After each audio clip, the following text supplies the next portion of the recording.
যেদিন আমার প্রেমিকা পৃথিবীর বুক থেকে মুছে গিয়ে পরপারে পাড়ি জমায়, সেদিন থেকে দুঃখ কষ্টে ভরে গিয়েছিল আমার জীবনটা।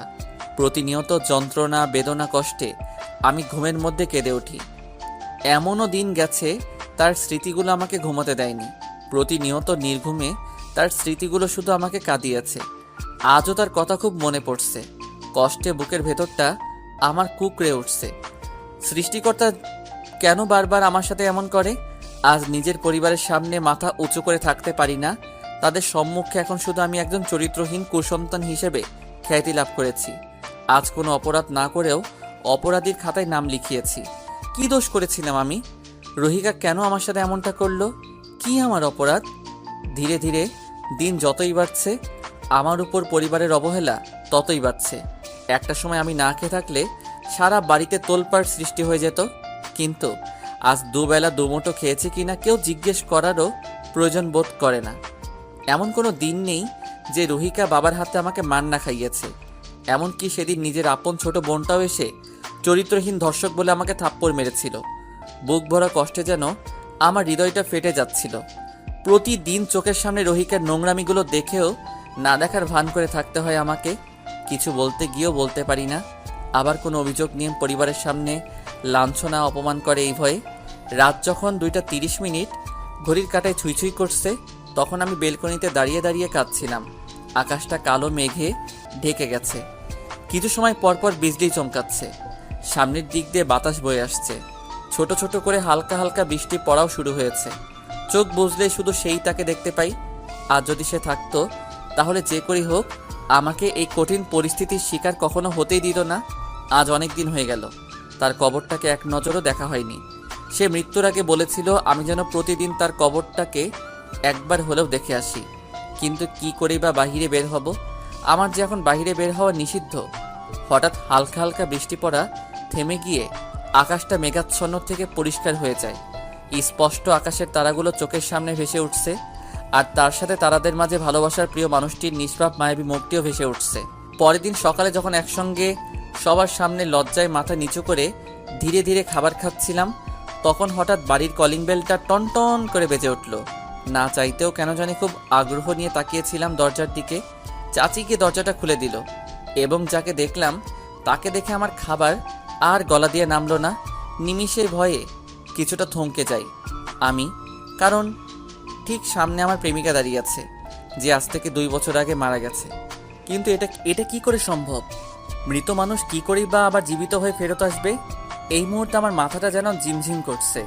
সেই চোখ, সেই মায়াবী মুখ, সেই হাসি, যেই হাসির অতল গভীরে আমি একসময় সারাক্ষণ ডুবে থাকতাম। বিশ্বাস যেন আমার কিছুতেই হচ্ছে না যে আজ থেকে 2 দিন আগে পৃথিবীর বুক থেকে মুছে গিয়ে পরপারে পাড়ি জমিয়েছে, সে এখন ঠিক আমার সামনে দাঁড়িয়ে আছে।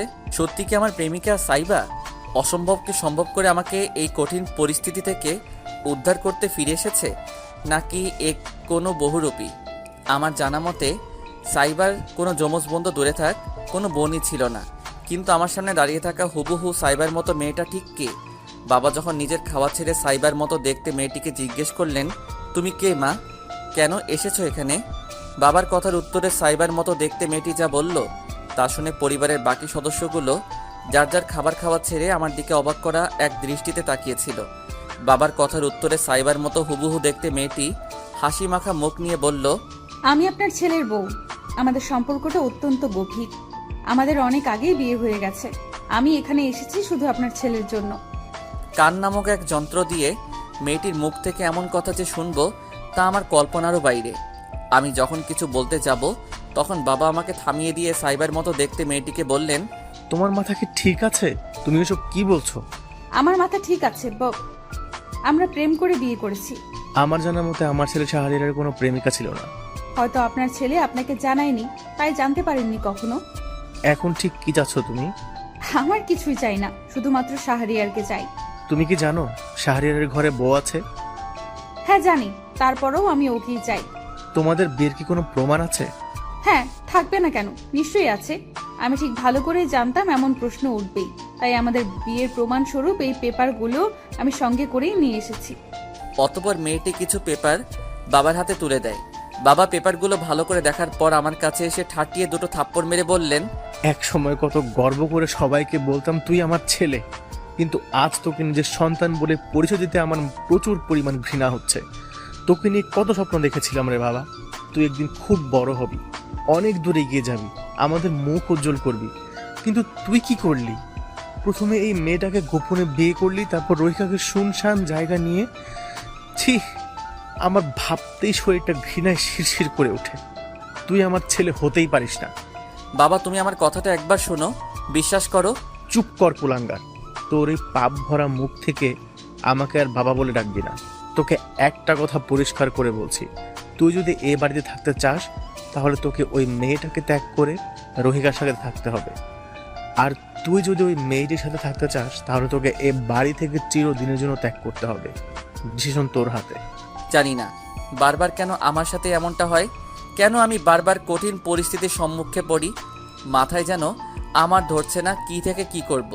সাইবার মতো দেখতে মেয়েটির দিকে শুধু তাকিয়ে আছি। তাকে দেখে কোনো দিক দিয়ে মনে হয় না এটা সাইবা না। তার কথা বলার ধরন সব কিছুই যেন সাইবার মতো। কিন্তু সাইবা তো মৃত, নিজের হাতে সাইবাকে কবর দিয়েছে। মৃত মানুষ কখনো আর ফিরে আসে না, এটা আমি নিশ্চিত যে আমার সামনে দাঁড়িয়ে থাকা মেয়েটা সাইবা না। কিন্তু কে সে, সেটা জানার আগ্রহ যেন আমার আরও বেড়ে গেল। মেয়েটির চোখের ভাষা যেন কেন জানি আমি স্পষ্ট বুঝতে পারছি। সে হয়তো চাচ্ছে আমি যেন তাকে হ্যাঁ বলি। এই মেয়েটির রহস্য উন্মোচন করতে হলে আমাকে এর সাথেই থাকতে হবে। যে করেই হোক আমাকে জানতেই হবে সে কে, কি চায় আমার কাছে। আমার এটাও খুব করে মনে হচ্ছে মেয়েটি আমাকে এই সমস্ত পরিস্থিতির হাত থেকে বাঁচানোর চেষ্টা করছে। বেশ কিছুক্ষণ চুপচাপ ছিলাম আমি। অবশেষে কিছু বলার আগে আমি একবার রহিকার দিকে তাকালাম, এই ভেবে যে রহিকার উপর দিয়ে এখন ঠিক কী যাচ্ছে। রহিকার চোখ মুখ দেখে যা বুঝতে পারলাম, মেয়েটা বেশ চিন্তা ও ভয়ের মধ্যে আছে। হয়তো এত তাড়াতাড়ি তার হাতের মুষ্টি থেকে আমি বেরিয়ে না যাই এর জন্য। এখানে মিথ্যা অপবাদ মাথায় নিয়ে দিনের পর দিন অপমান লাঞ্ছনা সহ্য করার চেয়ে সাইবার মতো দেখতে মেয়েটির রহস্য উদ্ঘাটন করাটা, অর্থাৎ তার সম্পর্কে জানাটা শতগুণ ভালো। অতঃপর আমি সবাইকে স্পষ্ট করে বলে সাইবার মতো দেখতে মেয়েটিকে বেছে নিলাম। পরিশেষে তার হাত ধরেই আমাকে চিরদিনের জন্য বাড়ি ত্যাগ করতে হয়। জানি না ঠিক মেয়েটা কে আর সে কী চায় আমার কাছে এবং কোথায় বা নিয়ে যাচ্ছে আমাকে। প্রায় ঘন্টাখানেক পর এক বিশাল বাড়ির সামনে গাড়িটা ব্রেক করে এবং গাড়ি থেকে নামিয়ে আমাকে বাড়ির ভেতরে নিয়ে যাওয়া হলো। এতক্ষণ দুজনেই চুপচাপ ছিলাম, কিন্তু আমি আর চুপ করে থাকতে পারছি না। এমনিতেই নানা রকমের প্রশ্ন আমার মাথাটাকে যেন চিরচির করে খাচ্ছে। আমি যখন মেয়েটিকে একের পর এক প্রশ্ন করতে যাব তখন মেয়েটি আমাকে থামিয়ে দিয়ে বলল, আমি জানি তোমার মাথায় এখন কি চলছে, তবে তোমাকে আর এত ভাবতে হবে না। আমি সাইয়ারা সাইবার যমজ বোন। মিথ্যা, তুমি মিথ্যা বলছো। আমি যতদূর জানি সাইবার কোনো বোন ছিল না। কি জানো তুমি সাইবার ব্যাপারে? কি জানো তুমি সাইবার ব্যাপারে? তুমি কি জানো সাইবার মৃত্যুটা অ্যাক্সিডেন্টে হয়নি? সাইবাকে পরিকল্পিতভাবে ধর্ষণ করে মার্ডার করা হয়েছে, আর সেটাকে সম্পূর্ণ একটা অ্যাক্সিডেন্ট রূপ দেওয়া হয়েছে। সাইয়ারার কথাগুলো শুনে আমি যেন বাকরুদ্ধ হয়ে যাই। কি বলছে ও এসব? সত্যি কি সাইবাকে ধর্ষণ করে মার্ডার করা হয়েছে? বুকটা কষ্টে ফেটে যাচ্ছে আমার, চোখের কোণের জলগুলাও টপ টপ করে পড়ছে। না জানি আমার সাইবাকে তারা কত কষ্ট দিয়ে মেরেছে। কে সেই জানোয়ার যে আমার সাইবাকে ধর্ষণ করে মেরেছে? আমরা আপন বোন হলেও আমরা সব সময় মিলেমিশে দুজন ফ্রেন্ডের মতো থাকতাম। সাইবা আমার থেকে বড় হলেও আমি তাকে প্রায় সময় নাম ধরেই ডাকতাম। আমার আপু তখন একটা ছেলেকে প্রচুর পরিমাণ ভালোবাসতো। এক কথায় তার জন্য নিজের জান প্রাণ দিয়ে দিতেও রাজি ছিল। পরিবার থেকে আপুর রিলেশনটা কেউ মেনে নেয়নি, তাই বাধ্য হয়ে আপু মধ্যরাতে প্রচুর পরিমাণ টাকা পয়সা গয়নাগাটি নিয়ে বাড়ি থেকে পালিয়ে ছেলেটির হাত ধরে চলে যায়। কিন্তু আপু হয়তো জানতো না যে সে ভুল মানুষের হাত ধরেছিল, যে মাঝ রাস্তায় আপুর হাত ছেড়ে দিয়ে আপুর সঙ্গে থাকা গয়না গাটি টাকা পয়সা সব নিজের আয়ত্তে করে নিয়ে আপুকে কয়েকজন বখাটে ছেলের হাতে তুলে দিয়ে চলে যায়। কিন্তু ভাগ্যক্রমে আপু সেই বখাটে ছেলেদের হাত থেকে পালিয়ে তোমার শহরে এসেছিল এবং এসেই তার এক বান্ধবীর বাসায় আশ্রয় নেয়। সেদিন আপু খুব ভেঙে পড়েছিল। সেদিন আপুর বিশ্বাসটা যেন ভেঙে গিয়েছিল। লজ্জায় কষ্টে সেদিনের পর থেকে আপু আর আমাদের সাথে কোনো যোগাযোগ রাখেনি। তবে হঠাৎ একদিন আপু আমাকে ফোন করে, অনেক কান্নাকাটি করে এবং আপু তার সাথে যা যা হয়েছিল সব খুলে বলে এবং এও বলেছিল আপু একজন সত্যিকারের মনের মানুষ খুঁজে পেয়েছে এবং তার সাথেই আপু সুখে ঘর করতে চেয়েছিল, কিন্তু তার মনের আশা হয়তো আর পূরণ হয়নি। অনেক কষ্টের ঠিকানা জোগাড় করে এখানে আসি বোনের খোঁজে, কিন্তু ততদিনে অনেক দেরি হয়ে গেছিল। আপুকে শেষবারের মতো দেখতেও পারলাম না। আপুর বান্ধবীর কাছে জানতে পারলাম আপুর সেই সত্যিকারের মনের মানুষটি তুমিই ছিলে, কিন্তু আপু অ্যাক্সিডেন্টে মারা যাওয়ার ব্যাপারটা কেন জানি আমার কাছে খটকা লাগলো। তাই বহু কষ্টে খোঁজ খবর নিয়ে জানতে পারি যে আপুকে পরিকল্পিতভাবে ধর্ষণের পর হত্যা করা হয়েছিল, কিন্তু কে বা কারা করেছে সেটা এখনো ঠিক জানি না, কিন্তু খুব শীঘ্রই সেটাও জেনে যাব।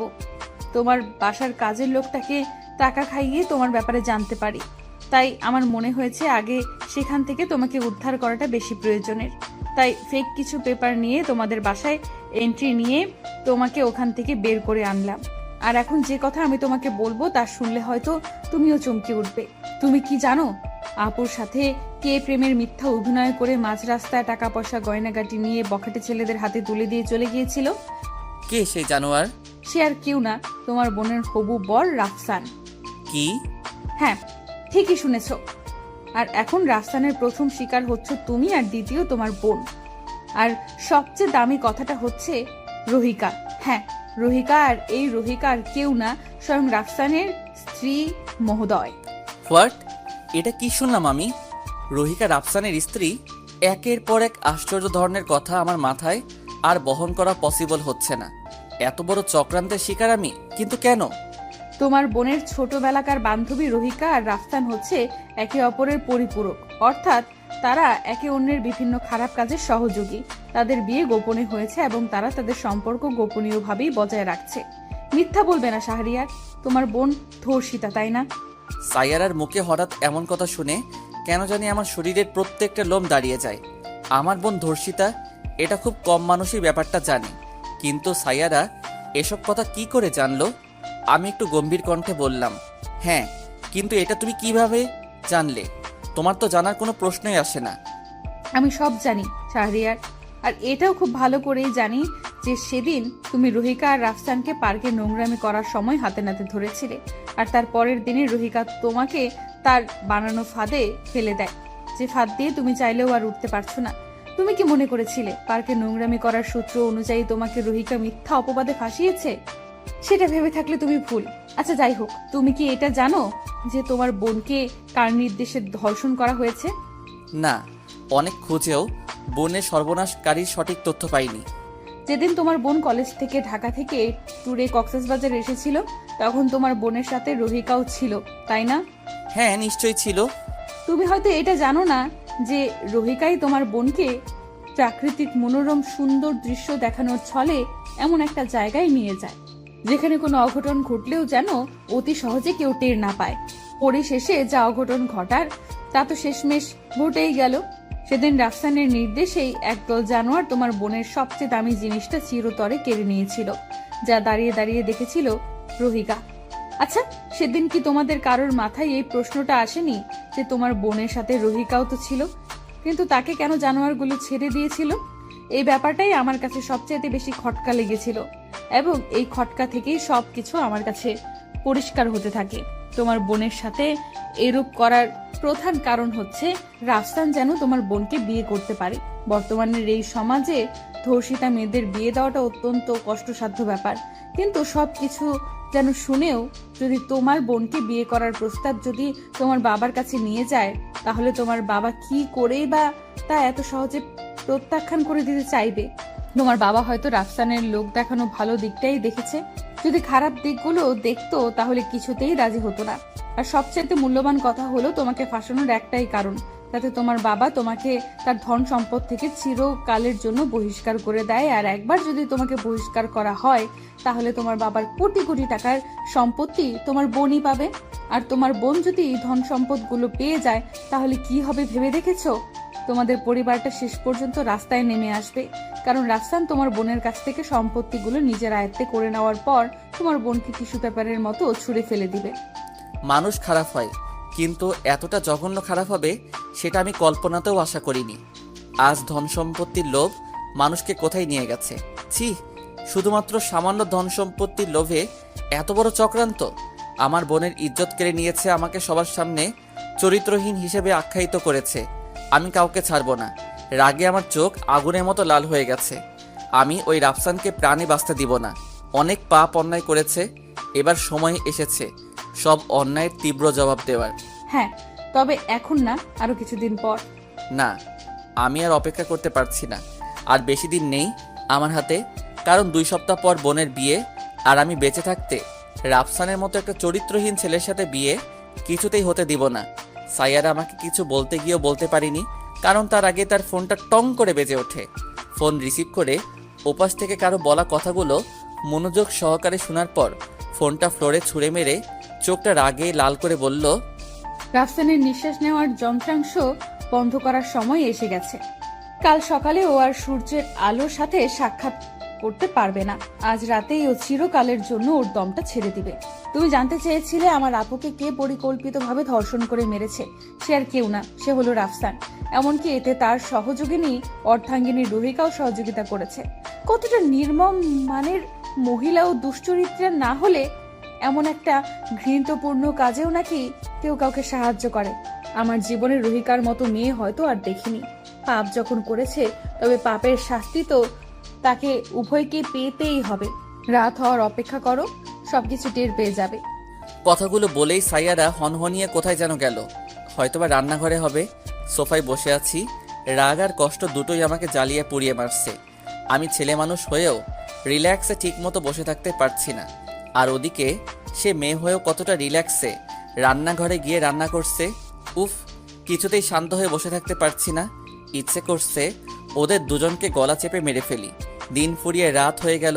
রাতে খাবার খাওয়ার পর আমাকে একটা রুম দেখিয়ে সেখানে ঘুমানোর জন্য বলেই চলে যায়। এই মেয়েটা এতটা শান্ত হয়ে কি করেই বা থাকতে পারে, তা আমার ধারণার বাহিরে। ভাবতেও খুব অবাক লাগে। এত বড় বাড়িতে আমি আর সাইয়ারা ছাড়া আর কেউ নেই। ঘুম আসছে না, তার একটাই কারণ, মনে শান্তি নেই। সেদিনের কথা বারবার মনে পড়ছে, যেদিন আমার বোন ধর্ষিতা হওয়ার পর আমার কাছে এসে ভাই বলে খুব কেঁদেছিল। আমার বোন আমার থেকে অনেক ছোট হলেও আমি তাকে আদর করে আপু বলে বড় বোন না থাকার শূন্যতা পূরণ করি। বোনের সেদিনকার কান্না ভেজা মুখটি এখন আমার চোখের সামনে ভেসে ওঠে। অনেকবার মৃত্যুর পথটি বেছে নিয়েও মৃত্যুর পথে হাঁটতে পারিনি। আমরা তাকে খুব বুঝিয়েছিলাম, অনুপ্রেরণা উৎসাহ দিয়েছিলাম বলেই বোন আমার নতুন করে বেঁচে থাকার রাস্তা খুঁজে পেয়েছে।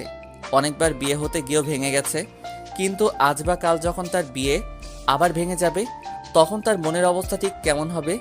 যখন জানতে পারবে যার সাথে বিয়ে হতে যাচ্ছিল সেই তার সর্বনাশের কারণ, তখন তার মনের অবস্থাটা ঠিক কেমন হবে?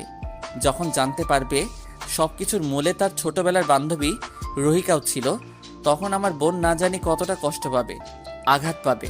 ছাড়বো না আমি কাউকে। যারা যারা আমার বোনের বেঁচে থাকার ইচ্ছেটা মেরে ফেলেছিল, আমার সাজানো গোছানো স্বপ্নগুলো ভেঙে দিয়ে যারা আমার ভালোবাসার মানুষটিকে খুন করেছে, তাদের কাউকে ছাড়বো না। মনে মনে কত কথাই না ভাবছি, এক কথায় আমি ভাবাতেই বিভোর ছিলাম। হঠাৎ কারো কুকরানো বা কান্নার শব্দ পেয়ে একটু থমকে গেলাম। দেয়াল ঘড়ির দিকে তাকিয়ে দেখি রাত 2টা 30 মিনিট। এত রাতে কার কুকরানো গোংরানো শব্দ পাচ্ছি? শব্দটা বেশি সম্ভব নিচ থেকে আসছে। তাই আর কিছু না ভেবে দ্রুত নিচে গিয়ে দেখলাম হাত পা বাঁধা অবস্থা রক্তাক্ত দেহে ফ্লোরে পড়ে আছে রাফসান, আর তার ঠিক সামনে দাঁড়িয়ে আছে সাইয়ারা। এত রাতে রাফসানকে এইভাবে অসহায়ের মতো আমার সামনে দেখব, তা হয়তো আমার ভাবনার মধ্যেও পড়ে না। সাইয়ারা আমাকে দেখতে পেয়ে আমার পাশ কাটিয়ে উপরে চলে গেল, আর যাওয়ার আগে চোখ দিয়ে ইশারা দিয়ে গেছে। রাফসান কিভাবে কেমনে এখানে আসলো তা ভাবার সময় এখন আমার নেই। মনের মধ্যে এমনিতেই অনেক রাগ যন্ত্রণায় ভরা। অতঃপর রাফসানকে মারতে মারতে প্রায় আধমরা করে ফেলছি, তারপরেও শালার মরার কোনো নামগন্ধ পাচ্ছি না।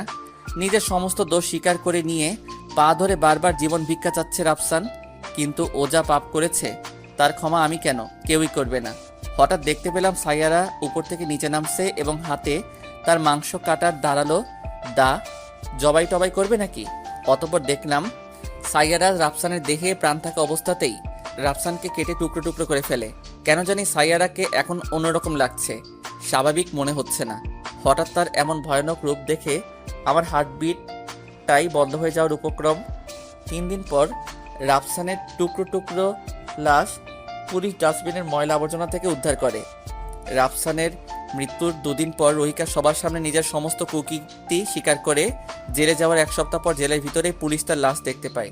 সবার সামনে ব্যাপারটা সুইসাইড বলে প্রকাশ পেলেও আমার সামনে ঠিক তা না, কারণ সাইয়ারাই পুলিশকে প্রচুর পরিমাণ টাকা খাইয়ে জেলের ভিতরেই রোহিকার মৃত্যু নিশ্চিত করে, যা আমি আড়াল থেকে স্পষ্ট শুনেছি।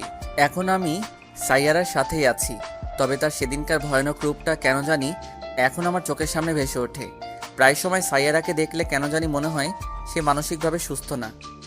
বাবা ফোন দিয়েছে, অনেক কান্নাকাটি করছে, সঙ্গে মাও কাঁদছে। আবার বাড়িতে ফিরে আসতে বলতেছে। মা বাবার কান্নার শব্দ যেন আমার বুক ভেদ করে কলিজাতে গিয়ে লাগছে। একজন সন্তান হয়ে কি করেই বা নিজের মা বাবার চোখের জলগুলো সহ্য করি। বাড়ির উদ্দেশ্যে রওনা দিয়েছি। সাইয়ারাকে অনেকবার বলেছিলাম আমার সাথে আমার বাড়িতে আসতে, কিন্তু সে আসেনি, কারণ তার মা হঠাৎ অসুস্থ হয়ে পড়ে। তাই এই সময় তাকে তার মায়ের পাশে থাকাটা অত্যন্ত জরুরি। তাই সাইয়ারা কেউ আজ নিজের শহরে চলে যেতে হবে। পরিশেষে দুজন দুজনকে বিদায় জানিয়ে দুদিকে দুটো প্রাণ যার যার গন্তব্যে হাঁটতে শুরু করলাম। বাসায় আসার পর থেকেই সবাই কান্নায় ভেঙে পড়ে। এই পরিস্থিতিতে আমি কোনো রকম সবাইকে শান্ত করে বললাম, যা হওয়ার তা তো হয়েই গেছে, আর এমনিতে এখন সব কিছু তো ঠিকই আছে, তাই এখন পুরনো কথাগুলো মনে রেখে সময় ওয়েস্ট করাটা বোকামি। অতঃপর সবাই শান্ত হওয়ার এক পর্যায়ে যখন বাবা জিজ্ঞেস করলেন, কিরে বৌমা কোথায়, তাকে তো দেখতে পাচ্ছি না, ও মনে হয় আমাদের সবার উপরে রাগ করেছে, তাই হয়তো বাড়িতে আসেনি। হঠাৎ বাবার এমন কথা শুনে আমি একটু হক চকিয়ে বাবাকে বললাম, আসলে বাবা, ওর সাথে আমার কোনো বিয়ে হয়নি বা ওর সাথে আমার কোনো সম্পর্কও নেই। ও হলো সাইবার যমজ বোন সাইয়ারা। কি? তার মানে ও তোর সেই প্রেমিকার বোন ছিল যাকে পরিকল্পিতভাবে ধর্ষণের পর হত্যা করা হয়েছে? জি বাবা। আচ্ছা, আমার মাথায় একটা জিনিস ঠিক ধরছে না। রোহিকা তো নিজের সব কুকীর্তি স্বীকার করার পর জেলে গিয়ে আত্মহত্যা করেছে, কিন্তু রাফসানকে কেটে টুকরো টুকরো করে খুন করলো কে?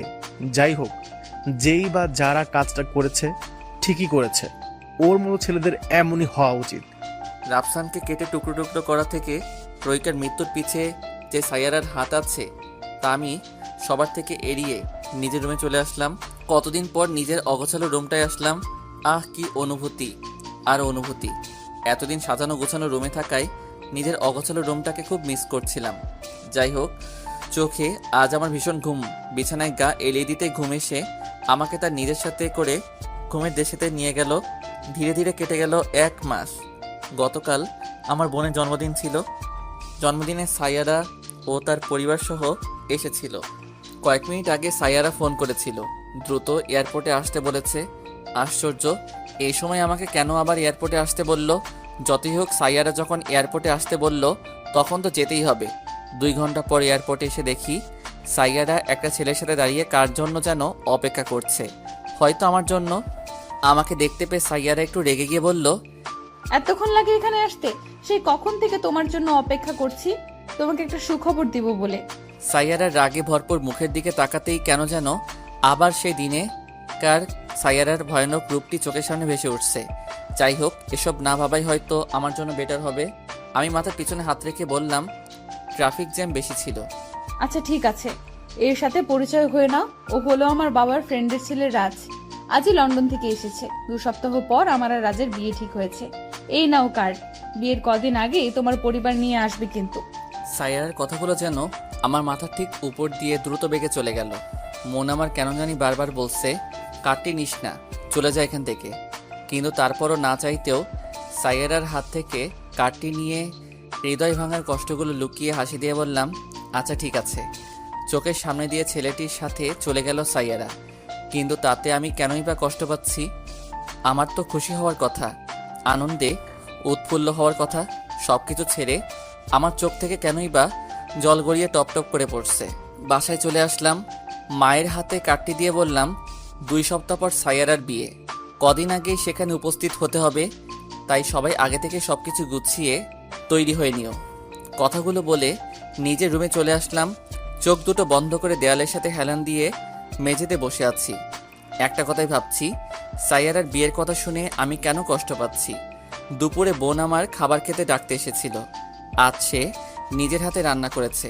বোন আমার অনেক খুশি, কিন্তু তাকে শেষমেশ মুখটা কালো করে ফিরতে হয়, কারণ অনেক ডাকাডাকির পরেও আমি দরজা খুলিনি। রাতে ডাকতে এসেও সবাই ব্যর্থ হয়েছে। এত ডাকাডাকির পরেও আমি কারো কোনো কথার জবাব দিচ্ছিলাম না। পরের দিন সকালেও যখন দরজা খুলছিলাম না, তখন সবাই মিলে দরজা ভেঙে ভিতরে এসে দেখে আমি দেয়ালের সাথে পিঠ ঠেকিয়ে মেঝেতে বসে আছি।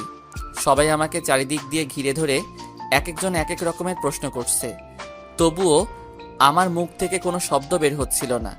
এক সময় সবাই যখন পরামর্শ করলো আমাকে ডাক্তারের কাছে নিয়ে যাওয়ার, তখন আমি মেঝে থেকে উঠে সবাইকে স্পষ্ট করে বলে দেই, আমার কিছু হয়নি, ঠিক আছি।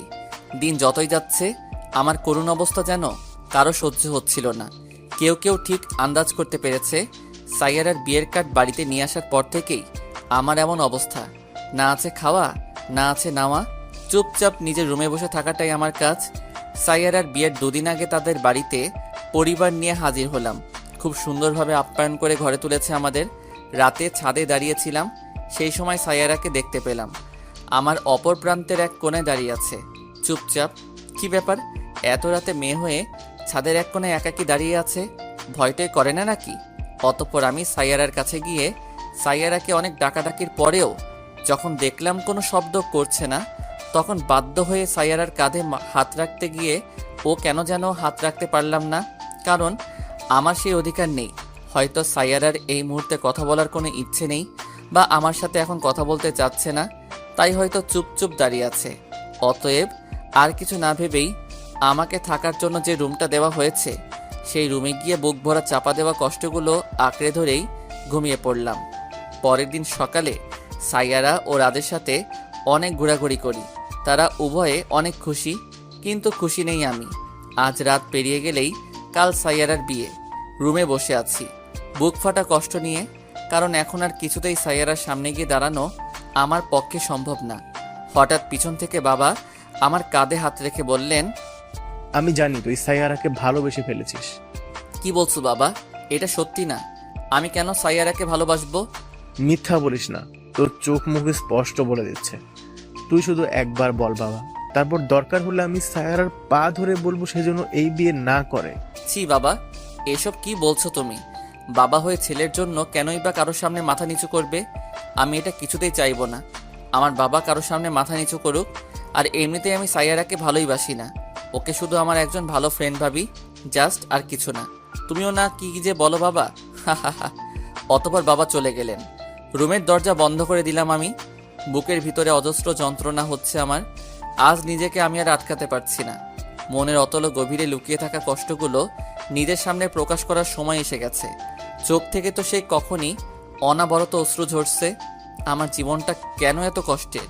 নিয়তি কেন এত নিষ্ঠুর?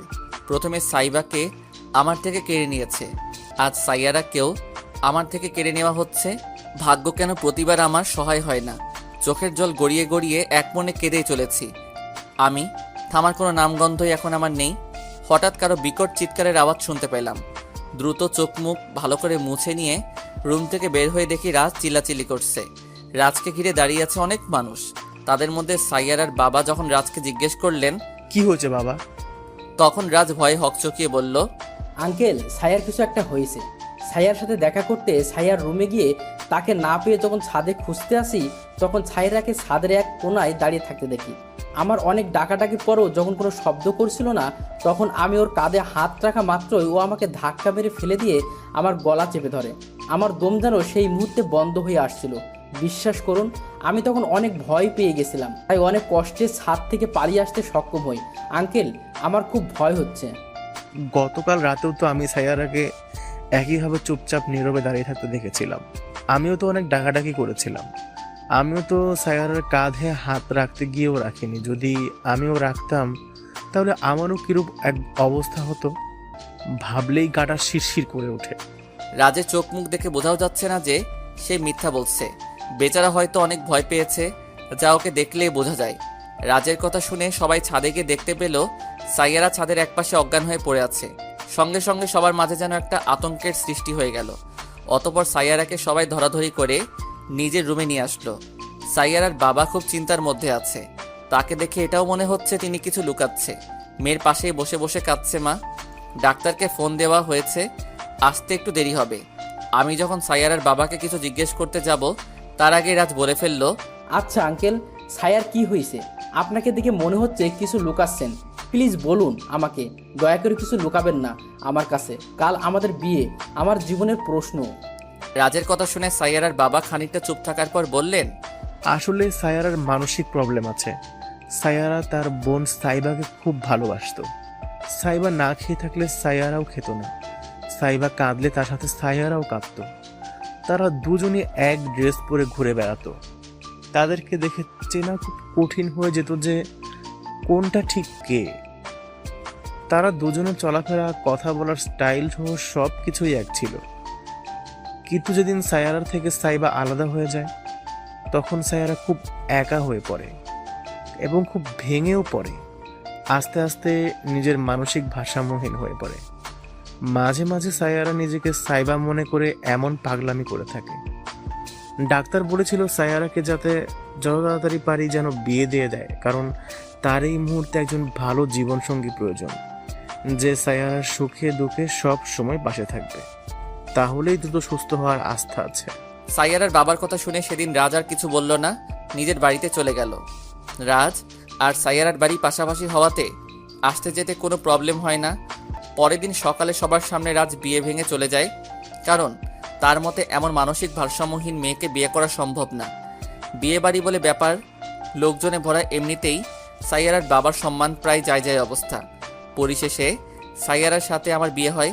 সব জেনে শুনেও আমি সাইয়ারাকে বিয়ে করি, কারণ আমি ওকে ভালোবাসি। কে কি বললো তা শোনার টাইম নেই আমার। এসেছিলাম বিয়ে খেতে, যাচ্ছি বউ নিয়ে। আহা, ভাবলেই মনটা আনন্দে ভরে যায়। আসার সময় নিজের বাড়ির ছাদে দাঁড়িয়ে আমাদের যাওয়ার দিকে তাকিয়েছিল রাজ। আমাদের বাড়িতে আসতে আসতে রাত প্রায় 10টা বেজে যায়, আর খুব অল্প সময়ের মধ্যেই আমাদের বাসর ঘরটা সাজিয়ে ফেলা হলো। সাইয়ারাকে আমার বউ হিসেবে পেয়ে পরিবারের সবাই খুব খুশি। বাসর ঘরে প্রবেশ করলাম, যেই ঘরে আমার দ্বিতীয় ভালোবাসার মানুষটি আমার অপেক্ষায় বসে আছে। আজ ভাগ্য আমার সহায় হলো। সাইবাকে না পেলেও সাইবার মতো দেখতে সাইয়ারাকে পেয়ে আমি খুশি। হোক না সে কিছুটা মানসিক প্রবলেমে আছে, তাতে কি, নিজের সর্বোচ্চ ভালোবাসা দিয়ে তাকে আমি সুস্থ করার চেষ্টা করব। বিয়ের 5 মাস অতিবাহিত হলো আমাদের। এখন সাইয়ারা পরিপূর্ণ সুস্থ। আমাদের বৈবাহিক জীবনটা বর্তমানে খুব ভালোভাবেই যাচ্ছে। তবে এই 5 মাসের মধ্যে তাকে প্রায় সময় নীল শাড়ি পরা দেখা যেত, যে শাড়িটা আমি সাইবাকে ভালোবাসার উপহার হিসেবে দিয়েছিলাম। কিন্তু এটা তার কাছে দেখাতে খুব একটা অবাক হয়নি, কারণ সাইয়ারা হয়তো শাড়িটা সাইবার সেই বান্ধবীর কাছ থেকে নিয়েছে। তা যাই হোক, যখনই সাইয়ারাকে নীল শাড়ি পরনে দেখতে পেতাম তখনই তাকে অস্বাভাবিক লাগতো, অর্থাৎ সাইয়ারা তখন নিজেকে সাইবা মনে করত। এর জন্য অনেকবার নীল শাড়িটা লুকিয়ে রেখেছিলাম, তারপরও কোনো লাভ হয়নি। তো বন্ধুরা, এতক্ষণ ধরে গল্পটি শুনেছো। গল্পটি তোমাদের কাছে কেমন লাগছে? যদি গল্পটি ভালো লেগে থাকে এবং এ ধরনের গল্প আরও শুনতে পছন্দ করো, তাহলে এক্ষুনি নিচে থাকা সাবস্ক্রাইব বাটনটি টিপে আমাদের পরিবারের একজন সদস্য হয়ে যাও এবং গল্পটি কন্টিনিউ করো। আর হ্যাঁ, একটি সুন্দর কমেন্ট করতে কিন্তু ভুলবে না। কারণ যে করেই হোক নীল শাড়িটা সে খুঁজে বের করে ফেলতোই। কিন্তু এখন সাইয়ারা সম্পূর্ণ সুস্থ। গভীর রাতে হঠাৎ যখন আমার ঘুম ভেঙে যায়, তখন দেখতে পেলাম সাইয়ারা আমার পাশে নেই। আশ্চর্য, এত রাতে সাইয়ারা কোথায় গেল? ওয়াশরুম সহ রুমের এদিক ওদিক খুঁজেও যখন পেলাম না, তখন বেলকনির দিকে পা বাড়ালাম, কারণ রুমের বাইরে যাওয়ার কোনো প্রশ্নই আসে না যদি রুমের দরজা ভেতর থেকেই বন্ধ থাকে। অতএব বেলকনিতে গিয়ে দেখতে পেলাম সেই নীল শাড়ি পরে এক কোণে দাঁড়িয়ে আছে। তার মানে কি সাইয়ারা আবার নিজেকে সাইবা মনে করছে? তাহলে কি এখনো সাইয়ারা সুস্থ হয়নি? ভয়ে ভয়ে সাইয়ারার কাঁধে হাত রাখতেই সাইয়ারা পিছনে ফিরে তাকিয়ে আমাকে দেখতে পেয়ে স্বাভাবিকভাবে বলল, কি হলো, এইভাবে তাকাচ্ছ কেন? তুমি কি সত্যি ঠিক আছো? হ্যাঁ ঠিক আছে, আমার আবার কি হবে? তাহলে এত রাতে এখানে কি করছো? ভালো লাগছিল না, তাই ভাবলাম একটু ব্যালকনিতে দাঁড়িয়ে থাকি, হালকা হালকা বাতাসে যদি মন ভালো হয়ে যায় তাই। তাই বলে এত রাতে? হ্যাঁ তো কি হয়েছে, আমি ভয় পাই নাকি? আচ্ছা এখন রুমে আসো। কথাটা বলেই আমি সেখান থেকে রুমে আসার কিছুক্ষণ পর সাইয়ারা এসে আমাকে শক্ত করে জড়িয়ে ধরে। বুঝলাম না কাহিনী কি, হঠাৎ কি হলো। সাইয়ারা তো নিজে থেকেই আমাকে কখনো জড়িয়ে ধরে না, অবশ্য আমাকেই প্রতিবার নিজে থেকে জড়িয়ে ধরতে হয়। পরের দিন সকালে আমার রুমের সিসি ক্যামেরা চেক করে তেমন কিছু একটা অস্বাভাবিক জিনিস দেখতে পেলাম না, কিন্তু শেষে যখন সাইয়ারা আমাকে এসে জড়িয়ে ধরেছিল তখন তার মুখে এক অদ্ভুত হাসি দেখতে পেলাম, যেই হাসির ভিতরে লুকিয়ে থাকা কেন জানি অনেক রহস্যের ঘ্রাণ পাচ্ছি আমি।